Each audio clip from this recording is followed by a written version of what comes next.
From San Francisco, California, this is the Rock and Roll Geek Show.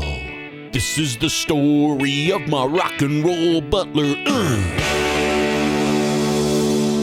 Welcome to the Rock and Roll Geek Show. My name's Michael Butler. Thanks a lot for joining me. I really appreciate it. Today is Friday, August 12th, 2022, and it is 3:24 when I'm recording this episode. This is day 12 of the Dog Days of Podcasting, where me and a bunch of other podcast nerds attempt to do a show a day for the entire month of August. We're 12 days into this, over a third of the way. Lots more to go, and it feels like it's going fast. I'll be up in the mountains on Sunday, so you'll get, I hear the smoke is getting pretty bad up there. We'll see. I'm not sure what the fire situation is. There's a fire near there. I haven't heard if they got a handle on it or not, but I know that the smoke is pretty bad. So I'll give you updates, and I'll probably be doing notes from the tree stand. Hunting season starts on August 20th. So I'm going to be scouting. I probably said this before, but I'm going to say it again. I'm going to be scouting until then, and then I'm going to be sitting up in the tree stand until August 24th. I sure hope I get a deer again this year, but I got one last year, so I'm happy about that. But my freezer's empty. I just processed the fish today. I have a freezer full of fish now, which is nice. So I'm going to be bringing some of that up, and I'm going to be bringing two pig shanks that I got from the pig that I roasted. I'm going to be bringing those up, and some other stuff as well.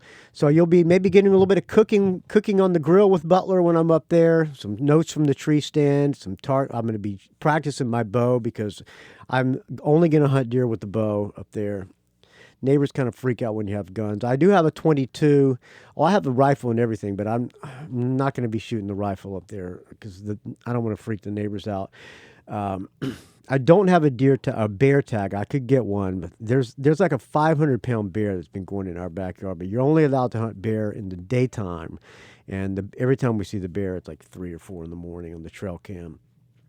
So those are things for me to look forward to while I'm up there. I'm not sure if you're going to be looking forward to them, but I'm going to be up there from Sunday through about the 24th, I think. So I'm going to be up there a little while, unless the fires come, and then we're going to be really not good shape. Then I'm heading to Florida, so definitely looking forward to that. All right, I asked for audio comments. They're still coming through, but keep the audio comments coming, please, because I didn't get any today. But this one came a few days ago. This one is from fellow podcast nerd, Tim's, where is it? Which one is it?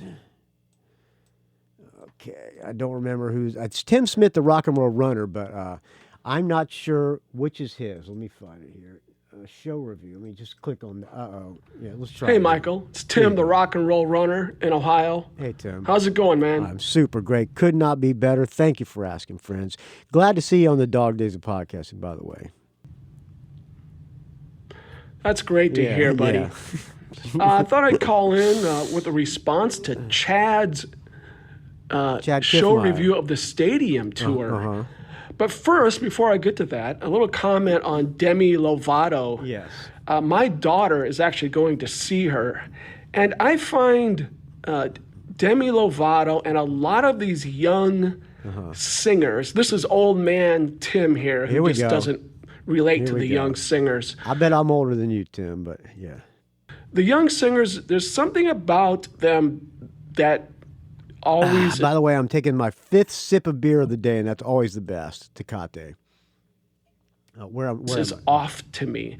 So I had already listened to that song that you played, and as you say, it kind of hits all the algorithms in many ways. Yeah, I'll bet you. Well, she had like 6 songwriters on that tune. If you don't remember which song it is...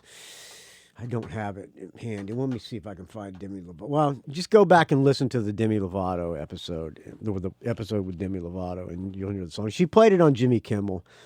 Decent song. Well, she had 6 songwriters on there, and I'm rooting for. It probably does hit the algorithms. That's probably one of those computer-generated rock songs like Tuck Smith was talking about. Remember when I had him on? He said that his songs hit all the algos.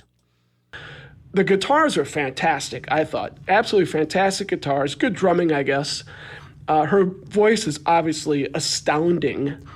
Yeah, she's a good singer. But what's always a little bit off is the melody itself.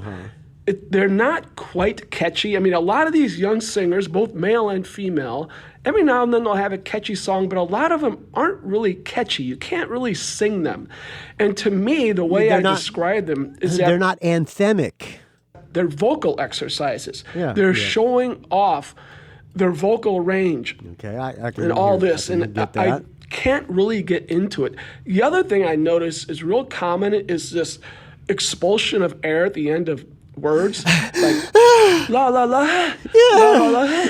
They do that a lot. Emotion. I notice. I'm not sure what that is, but I probably didn't do a good it's the imitation passion of it. for the If you music, pay man. attention, there's a whole bunch of that. I don't notice older artists doing that. It's kind of a thing that young artists. Listen to a little touch too much AC/DC, a little bit. Artists do. Anyway. But my daughter's excited. I did tell her about Nikki Strauss.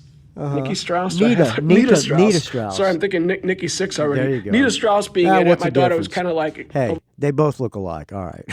a little excited, but not too much. By the way, Nita Strauss claims she's an ancestor of the famous composer. Who was it, Johann Strauss or whatever? Of course. That's what Nita Strauss claims. Of course. Secondly, you mentioned Hairball, or Chad mentioned Hairball. Okay. I actually gave you a show review of Hairball a few years ago, and you played it. Okay. I thought it was going to be really stupid. It was a free show I went to. Because I paid for something else, I got to see it. It was actually really good. It's really corny, but there's, like he said, there's a band, and these singers, they had like 4 singers, and each singer did 2 or 3 personalities. So one would come out like as Steve Perry, and they do a couple Journey songs. So one came out as Joe Elliott, and they did a couple of Joe Elliott Def Leppard songs. They did that. It was actually really good.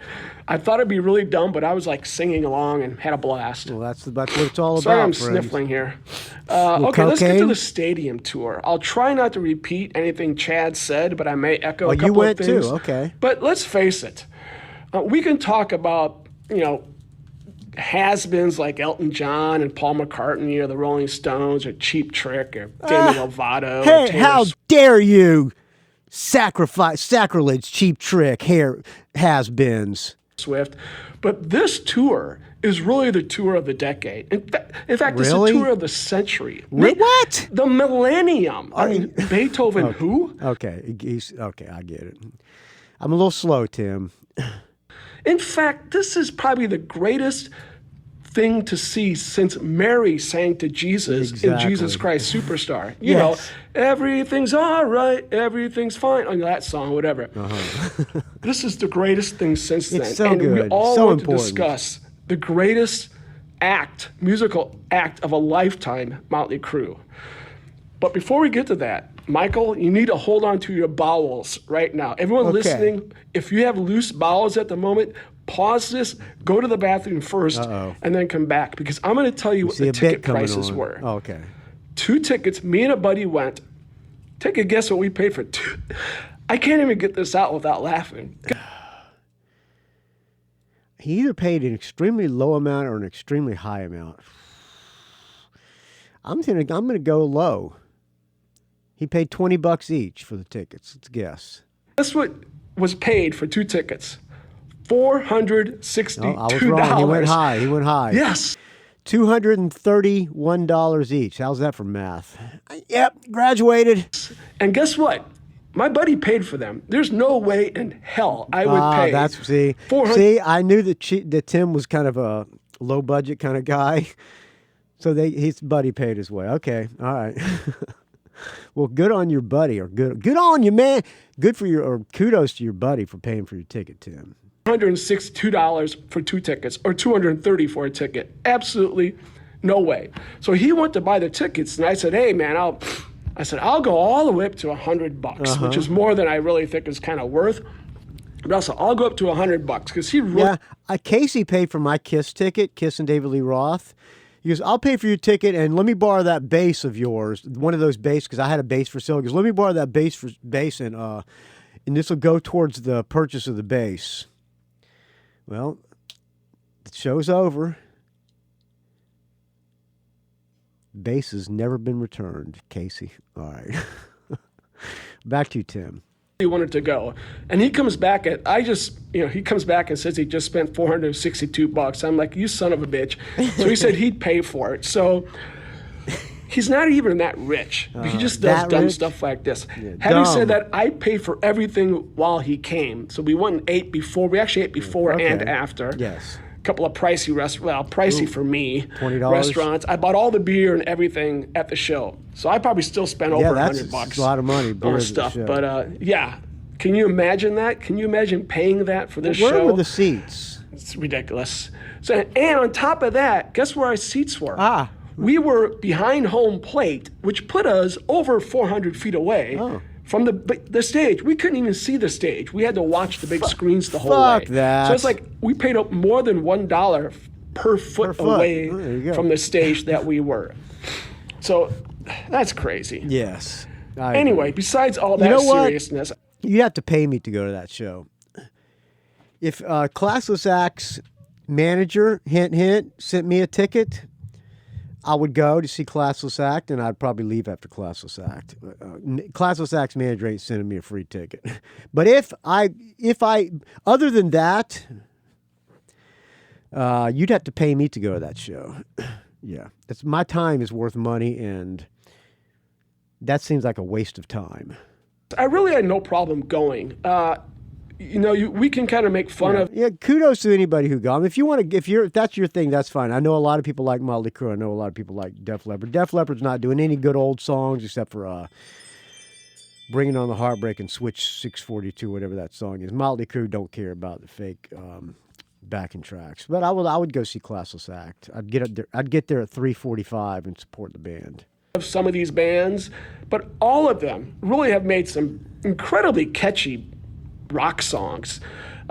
Even Motley Crue, I mean, I don't care what you say about how obnoxious they are now, but they made some of the best catchy rock songs in the 80s. And Nikki Sixx may be a jackass, but the dude could write some good songs back then. Okay, so, better than me. Regardless of how goofy they are now, all four bands, and we're gonna go see all four bands basically. Oh yeah, do a Jones greatest hits playing. show. So yeah, I would say for Classless Act and Jones Jett.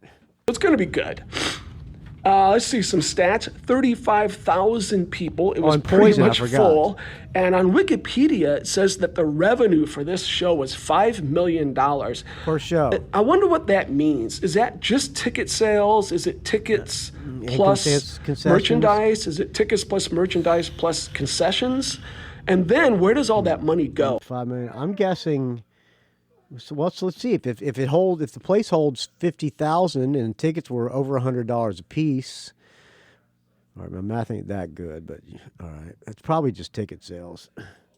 Like, how much does the stadium get? This was at Cincinnati, Great American Ballpark, where the Reds play. That's an insurance company. So how much did they get? Do they have to pay the city something? And then how much does each band get? All that stuff. I mean, it's kind of. It would be interesting to know how that all plays out. I guarantee you that Motley Crue and Motley Crue and Def Leppard probably each got at least over $500,000 per act. That's probably way low. But what do I know? No, I'm guessing everybody got a million. That's $2 million. So the rest is, I guess you could say, profit. So let's see. They do flip-flop headliners. You asked about that. So we got Def Leppard as our headliner. Right. Michael, I'm your age, and as everyone can guess, I wasn't really old at this show. They're mostly old folks like me, but there are a few younger ones here and there. And it's kind of curious, like, who are they there to see? Which band or person did they want to see? Probably Motley Crue. There was a little gaggle of cute young girls, probably in their 20s, down the row from us. And I did notice they left before Def Leppard finished. So maybe they weren't there to see Def Leppard. Maybe they were there to see Bret Michaels. I don't know. Where we were, one bad thing about where we were, besides the fact we couldn't see the stage, is the sound was mushy. There wasn't a lot of distinction between the vocals and the guitars and drums. It all kind of blended together into a bunch of mush. It was loud, but kind of mushy. So I guess the sound people, they must make it perfect where they're standing, but it's not perfect everywhere else, unfortunately. So that kind of taints my, I threw the word taint in. That kind of taints the show review here. I do agree, so let's go through the bands. I do agree with Chad that Joan sounded great. You could close your eyes and it's like you're listening to the album. So that's good and bad. I don't like it. I can guarantee you Joan's not using backing tracks. Joan Jett would never do something like that. At least I don't think she would. But you got Kenny Laguna on keyboards back there. And Joan's got a great band. Them to veer too and Joan's a great rhythm guitar player. Much from how you know it, because then you can't sing along. But I kind of want them to spice it up a little. Yeah, she didn't really do that. In a way, it kind of sounded like she was phoning it in a little bit. Yeah. She's kind of out of place on that bill, if you want my honest opinion. I'm sure she probably would not disagree. Well, she probably would. She probably thinks she fits in with any bill. But I can almost guarantee. Well, no, almost. I can guarantee you she's not a fan of Poison, Motley Crue, or Def Leppard. Which probably isn't fair. She's happy to be working through the summer. She's probably getting half decent payday. But it's just it was so much like the album. And there wasn't a lot of, she wasn't jumping around and going crazy, which she never does. I've seen her 2 times before. It just felt like that, which in a way might make sense. Now, granted, she could have said no to this tour, but let's face it. Between these 4 bands, which one is by far the most important one historically? It's Joan Jett. I mean, the other 3 bands may have written some great songs and had some great tunes, but they're just 3 out of a whole bunch of hair metal bands, right? Joan Jett is the one who historically is the superstar of this whole set, and she's got to go first. Oh, by the way, so the ticket said 4:30, and we got to our seat about 4:35, and Joan Jett's playing. So I missed Classless Act, and then Joe Pawlak says they were great. So am I an idiot? Do I not understand how tickets work? I mean, I guess I am. Isn't it? I wait a minute. Thought we'd get. The ticket says 4:30. Okay, the tickets say 4:30. What kind of disrespect is that to Classless Act? They're going on at 3:55. The tickets say 4:30. They get a 20-minute set, and then there's a 15-minute changeover. They're fucking Classless Act, and I guarantee that class. Well, I'll guarantee because they're on the same label, they're the same management as or label as Motley Crue. So. That's probably not a buy-on. I was going to say I think it's a buy-on. It might be, but I guarantee they're not getting paid. If anything, $250 a show. So I thought they're probably not even getting that. If they're not paying a buy-on, they're probably you make money in merch, and they're probably having to give a percentage of merch to the promoter or whoever is doing the show. Classless Act was playing at 4:30, but we get there at 4:35 and she's playing. The guy next to me said it was her first song, and I didn't ask him if he had seen Classless Act. So I guess they went on at 4, but how would anybody know that?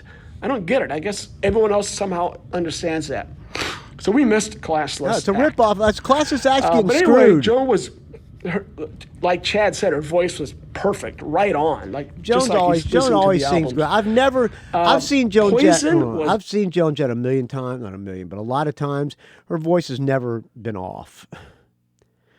Same with Cheap Trick, by the way.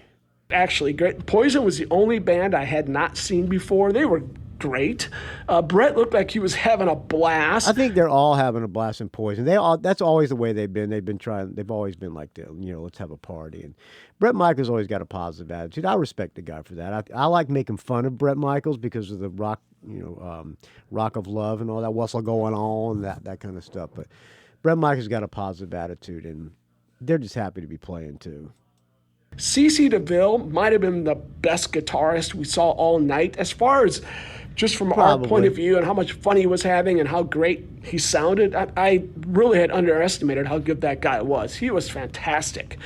Do we think Poison had backing tracks? I don't think so. I think they got a guy playing keyboards behind the stage. At least when I saw Motley Crue and Poison at Bill Graham Civic in San Francisco when the Colonel Panic happened with Motley Crue, and Poison, I believe, had a keyboard player behind the backdrop. Bummer, though, is they did not play Unskinny Bop. That's my favorite Unskinny Poison Bop. We don't want to offend any unskinny ladies. song. Believe it or not, Unskinny Bop. So I was sad they did not play that. Luckily, unlike for Chad, where he said it was like really hot and nasty, we had great weather. It was fine, and we were in the shade anyway. Chad said he spent like $80 to $100 on water. I'm way too cheap for that. I'd stick my head under the faucet in the bathroom if I needed that much water. I drink the toilet water. Chad's a nice guy. Chad also got it right with Motley Crue. That was the third band we've seen. I saw Motley Crue like mid-90s when they were kind of doing a reunion tour. And it was with Vince and Tommy Lee, and they were incredible. That concert was fan-freaking-tastic. Backing tracks. In this case, Vince was not great, but he was okay. Most of the Backing time, tracks, he double seemed vocals. to be in tune, and he was fine. Double Periodically, vocals. you could see him go out of tune, which actually made it kind of awesome. Well, yeah, that's when they didn't have the doubled vocals. Probably when the double vocals come out, and that's Vince's time to ad-lib, then he goes off-key. Better. And remember, Chad said, backing track, bass guitar, backing track, drums, even though Tommy Lee's a fantastic drummer, backing track, rhythm guitar, and probably a little bit of lead guitar too, and backing track, backing vocals. He'd just go off key in certain phrases, and it just make you laugh, and it was like awesome. I agree too that Motley Crue came off kind of sloppy, but that was also kind of awesome. Joan Jett was not sloppy at all, extremely tight. She's a pro. But Motley Crue, they really seemed like they were having fun out there. But I like to see a little bit of sloppiness though. In there, both these two. It's amazing you can be sloppy and still have backing tracks, huh? Or have backing tracks and still be sloppy. Two bands really seemed like they were having a blast. Tommy Lee came out at one point to bitch about not seeing titties, so a couple of girls complied, and Let's see those titties. To their shirts, and they got the boobies on the big screen. By the way, did anybody see Tommy Lee's, lack of a better word, dick pic on his social media? Neither did I. I heard about it. I have no desire to see Tommy Lee's sitting on a toilet. Also, I did not know about Mick Mars's physical troubles. Yeah, he's got some back. After hearing about that after the show, I'm kind of impressed with him. I mean, that guy, he's doing a lot of the heavy lifting for the music, and he sounded fine to me. I noticed he gets almost no time on the big screens, though. It's all the other three. I don't know, maybe because he's kind of weird looking, right? He's a little bit Frankenstein looking. Yeah, I don't know so why. I don't know what it is, but I felt kind of bad that they kind of ignore him on the big screens. The other three that get everything. Finally, Def Leppard. Like Joan, you could pretty much close your eyes and feel like you were listening to the record versions. Now, I don't think they're doing backing tracks, but I'm not going to go on record saying they're not doing backing tracks because I don't know. I have not seen them. Also, they were very tight. Joe sounded great. But at the same time, it was a little bit of a letdown after Motley Crue. Believe it or not, they may be better. They may be better singers and better players right now, but they were just too tight and too perfect in some ways. They didn't have that kind of excitement and craziness that Poison and Motley Crue were having. Although the guitarists, Phil Collin and Vivian Campbell, they rocked. They were awesome to watch. You know, the three best things to watch were CeCe DeVille, Phil Collin, and Vivian Campbell. That might be because of where we were sitting. The sound, the guitars kind of came through the best. The vocals, sometimes they were getting drowned out. So it was really great watching those guitarists. By the way, little aside here. I think I posted a picture of the $16 beers we got. Actually, I got like a hard lemonade type thing. My buddy was drinking these $16 beers, the tall can beers. Okay, so I'm a real nerd.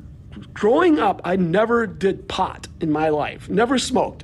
It was either get drunk a lot or do pot, and for whatever reason, I just took to drank like a fish. So I did try some gummies a few years ago when we were in Colorado, and they did nothing for me. Kind of weird. My buddy who came with me, he had a vaping device. The vape thing can wipe you out if it's strong vape. I can't do the vape. It hurts my lungs. That's the one that starts with sativa in it. That amps you up. And so I tried some of this. I'll be damned, I didn't feel a fucking thing. My buddy who had a couple of beers and did this a little bit was like, he was stoned out of his freaking mind and like having a blast. I was sucking that crap down, that I was vaping like a mother. I never felt a thing. So is this a thing? Is this something that happens to some people? Maybe you're immune to pot. So that's twice now. So these gummies I bought a few years ago, the guy told me to take one. I took 8. Still never felt anything. 8 gummies I took a quarter of a gummy and I got wasted. Well, pot doesn't do anything to you. You're an anomaly, Tim. It's vaping. I'm sucking like half the thing down. I still didn't feel anything. So I don't know what's wrong with me. Pot doesn't seem to affect me. Don't smoke it. You'll be wasting your money. But that's the way that is. Speaking of backing tracks, Chad was in a much better position to know about it, being close up, I think. I never heard them for Joan Jett or Poison or even Motley Crue. I could not tell. I'm not saying they weren't there. I just couldn't tell. Motley Crue has so many backing tracks. It's not even practically not a band. Motley Crue had the little stripper girls who were.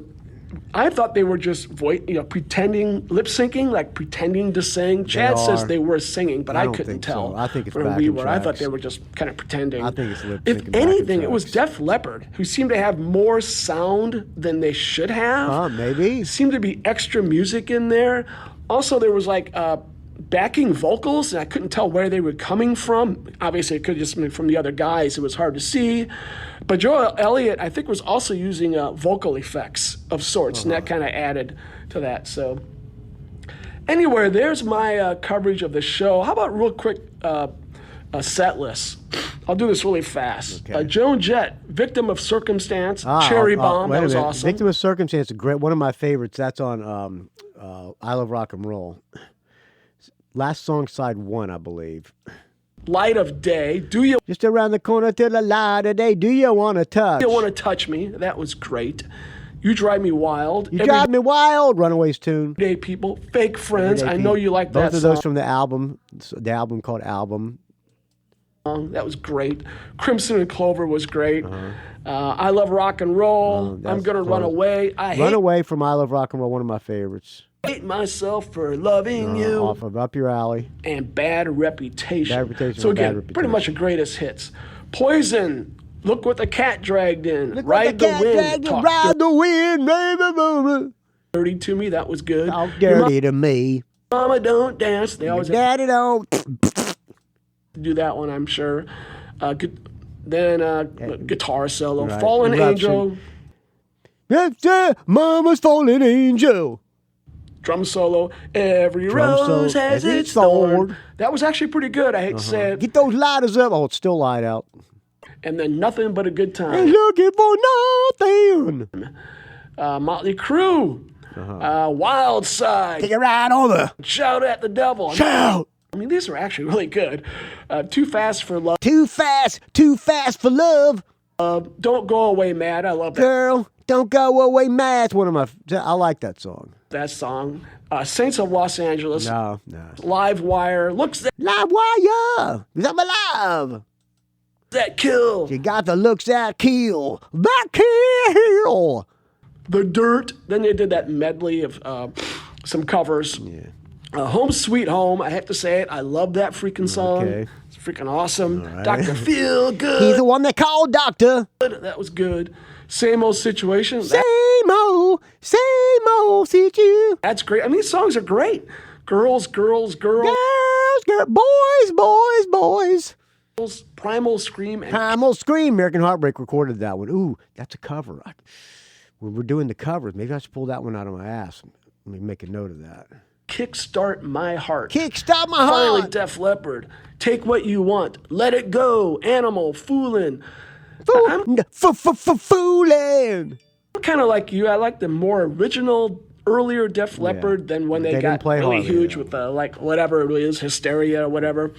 But the other songs are okay, too. It's kind of like when Def Leppard had those really big hits. It was like when Aerosmith did the same thing, right? Later 80s, they changed their sound to the more big production sound. It's like, they lost something.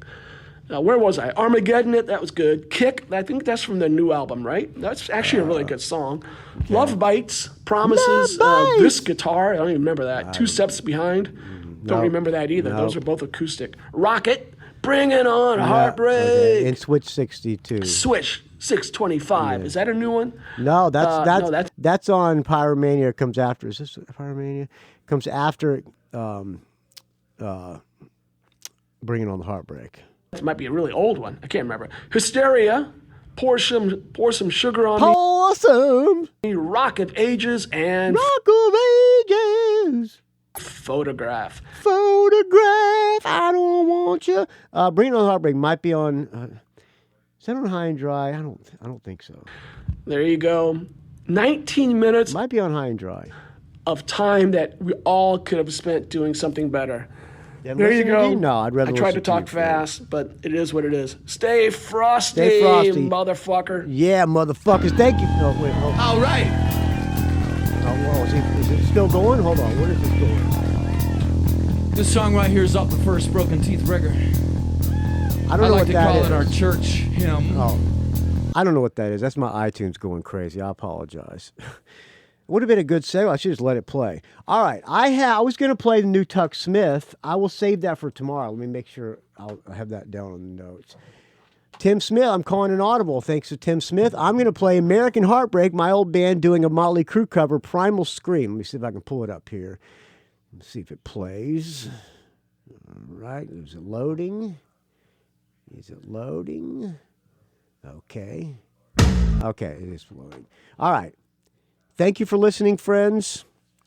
It's day 12 of the Dog Days of Podcasting, dogdaysofpodcasting.com. Find this show at rockandrollgeek.com.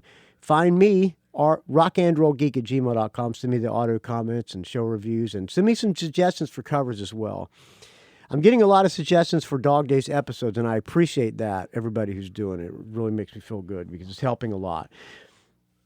Where was I? Find me on the Facebook, R&R Geek. Rock and Roll Geek Facebook group. You got to answer 2 questions so that I know you're not sneaking nuclear codes out of the White House. I'm losing my mind here. Find me on the Twitter, R&R Geek. Find me on the Instagram, Rock and Roll Geek. Please keep the donations coming, because without your donations, this show would die a horrible, putrid, stench-filled death. And it's a value for value, so if you get any value out of this show, please, friends, donate what this show is worth to you. It helps this show. It helps me out. It helps me survive, friends. All right. I'll talk to you tomorrow with day 13. Here's American Heartbreak doing a Motley Crue cover, Primal Scream.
It's a rock and roll geek train wreck.